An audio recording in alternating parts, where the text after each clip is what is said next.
The atomic age, also known as the atomic era, is the period of history following the detonation of the first nuclear bomb, Trinity, on July 16, 1945 during World War II. Although nuclear chain reactions had been hypothesized in 1933 and the first artificial self-sustaining nuclear chain reaction had taken place in December 1942, the Trinity test and the ensuing bombings of Hiroshima and Nagasaki in Japan that ended World War II represented the first large-scale use of nuclear technology and ushered in profound changes in sociopolitical thinking and the course of technology development. Atomic power was seen to be the epitome of progress and modernity. However, the nuclear dream fell far short of what was promised because nuclear technology has produced a range of social problems, from the nuclear arms race to nuclear meltdowns, and the unresolved difficulties of bomb plant cleanup and civilian plant waste disposal and decommissioning. Early years. In 1901, Frederick Soddy and Ernest Rutherford discovered that radioactivity was part of the process by which atoms changed from one kind to another, involving the release of energy. Soddy wrote in popular magazines that radioactivity was a potentially inexhaustible source of energy, and offered a vision of an atomic future where it would be possible to transform a desert continent, thaw the frozen poles, and make the whole Earth one smiling Garden of Eden. The promise of an atomic age with nuclear energy as the global utopian technology for the satisfaction of human needs has been a recurring theme ever since. But Soddy also saw that atomic energy could possibly be used to create terrible new weapons. The concept of a nuclear chain reaction was hypothesized in 1933, shortly after Chadwick's discovery of the neutron. Only a few years later, in December 1938, nuclear fission was discovered by Otto Hahn and his assistant Fritz Strassmann, and proved with Hahn's radiochemical methods.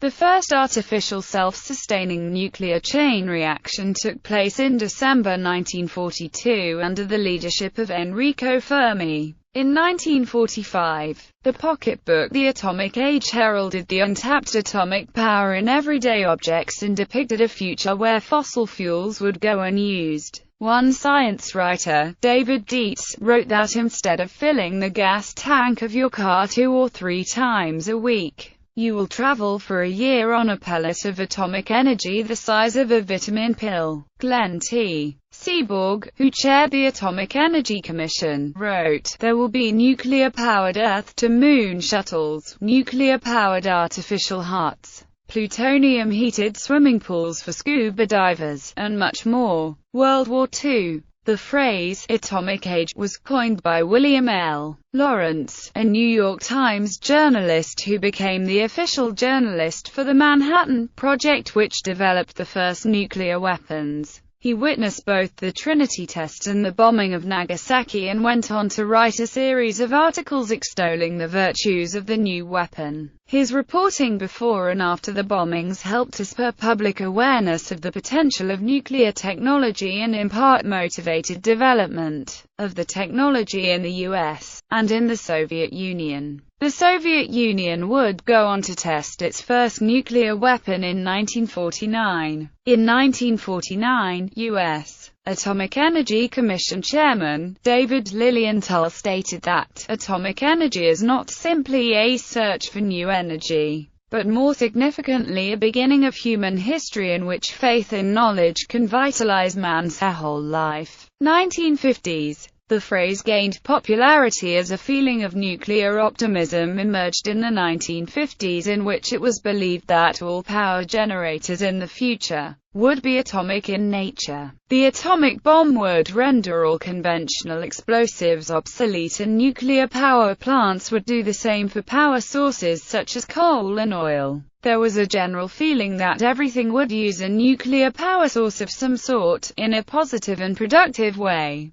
from irradiating food to preserve it, to the development of nuclear medicine. There would be an age of peace and plenty in which atomic energy would provide the power needed to desalinate water for the thirsty, irrigate the deserts for the hungry, and fuel interstellar travel deep into outer space. This use would render the atomic age as significant a step in technological progress as the first smelting of bronze, of iron, or the commencement of the Industrial Revolution. This included even cars, leading Ford to display the Ford Nucleon concept car to the public in 1958. There was also the promise of golf balls which could always be found in nuclear-powered aircraft, which the U.S. federal government even spent US $1.5 billion researching. Nuclear policy-making became almost a collective technocratic fantasy, or at least was driven by fantasy. The very idea of splitting the atom had an almost magical grip on the imaginations of inventors and policy-makers. As soon as someone said, in an even mildly credible way, that these things could be done, then people quickly convinced themselves that they would be done. In the USA, military planners believed that demonstrating the civilian applications of the atom would also affirm the American system of private enterprise, showcase the expertise of scientists, increase personal living standards, and defend the democratic lifestyle against communism. Some media reports predicted that thanks to the giant nuclear power stations of the near future, electricity would soon become much cheaper and that electricity meters would be removed because power would be too cheap to meter. The reality was that the shipping port reactor went online in 1957, producing electricity at a cost roughly 10 times that of coal-fired generation. Scientists at the AEC's own Brookhaven laboratory wrote a 1958 report describing accident scenarios in which 3,000 people would die immediately,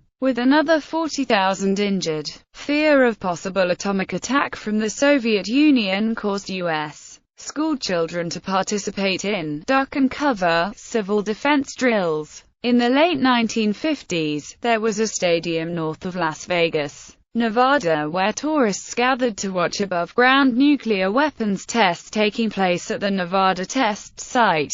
1960s. By exploiting the peaceful uses of the friendly atom, in medical applications, earth removal and, subsequently, in nuclear power plants, the nuclear industry and government sought to allay public fears about nuclear technology and promote the acceptance of nuclear weapons. At the peak of the atomic age, the United States government initiated Operation Plowshare, involving peaceful nuclear explosions. The United States Atomic Energy Commission chairman announced that the Plowshares project was intended to highlight the peaceful applications of nuclear explosive devices and thereby create a climate of world opinion that is more favorable to weapons development and tests. Project Plowshare was named directly from the Bible itself, specifically Micah chapter 4 verse 3, which states that God will beat swords into plowshares and spears into pruning hooks, so that no country could lift up weapons against another.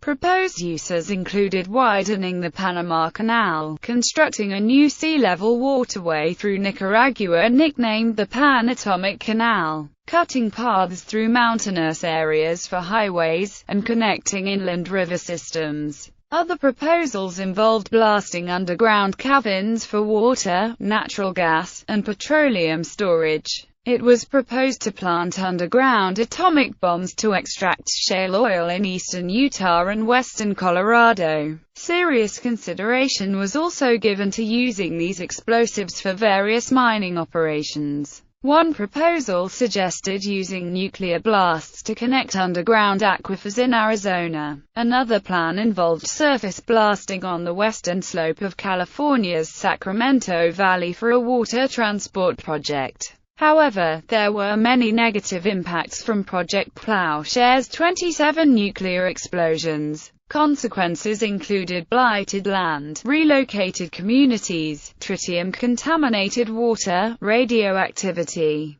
and fallout from debris being hurled high into the atmosphere. These were ignored and downplayed until the program was terminated in 1977, due in large part to public opposition, after $770 million had been spent on the project. In the Thunderbirds TV series, a set of vehicles was presented that were imagined to be completely nuclear, as shown in cutaways presented in their comic books. The term atomic age was initially used in a positive, futuristic sense, but by the 1960s the threats posed by nuclear weapons had begun to edge out nuclear power as the dominant motif of the atom. 1970 to 2000. French advocates of nuclear power developed an aesthetic vision of nuclear technology as art to bolster support for the technology. Leclerc compares the nuclear cooling tower to some of the grandest architectural monuments of Western culture. The age in which we live has, for the public, been marked by the nuclear engineer and the gigantic edifices he has created. For builders and visitors alike, nuclear power plants will be considered the cathedrals of the 20th century. Their syncretism mingles the conscious and the unconscious, religious fulfillment and industrial achievement. The limitations of uses of materials and boundless artistic inspiration, utopia come true and the continued search for harmony. In 1973, the United States Atomic Energy Commission predicted that, by the turn of the 21st century, 1,000 reactors would be producing electricity for homes and businesses across the USA. But after 1973, reactor orders declined sharply as electricity demand fell and construction costs rose. Many orders in partially completed plants were cancelled. By the late 1970s, nuclear power suffered a remarkable international destabilization, as it was faced with economic difficulties and widespread public opposition, coming to a head with the 3 Mile Island accident in 1979, and the Chernobyl disaster in 1986, both of which adversely affected the nuclear power industry for decades thereafter. A cover story in the February 11, 1985, issue of Forbes magazine commented on the overall management of the nuclear power program in the United States. The failure of the U.S. nuclear power program ranks as the largest managerial disaster in business history, a disaster on a monumental scale. Only the blind, or the biased, can now think that the money has been well spent. It is a defeat for the U.S. consumer and for the competitiveness of U.S. industry, for the utilities that undertook the program and for the private enterprise system that made it possible. So, in a period just over 30 years, the early dramatic rise of nuclear power went into equally meteoric reverse. With no other energy technology has there been a conjunction of such rapid and revolutionary international emergence, followed so quickly by equally transformative demise. 21st century. In the 21st century, the label of the atomic age connotes either a sense of nostalgia or naivete, and is considered by many to have ended with the fall of the Soviet Union in 1991. Though the term continues to be used by many historians to describe the era following the conclusion of the Second World War, atomic energy and weapons continue to have a strong effect on world politics in the 21st century. The term is used by some science fiction fans to describe not only the era following the conclusion of the Second World War but also contemporary history up to the present day. The nuclear power industry has improved the safety and performance of reactors, and has proposed new safer reactor designs, but there is no guarantee that the reactors will be designed, built and operated correctly. Mistakes do occur, and the designers of reactors at Fukushima in Japan did not anticipate that a tsunami generated by an earthquake would disable the backup systems that were supposed to stabilize the reactor after the earthquake. According to UBSAG, the Fukushima I nuclear accidents have cast doubt on whether even an advanced economy like Japan can master nuclear safety.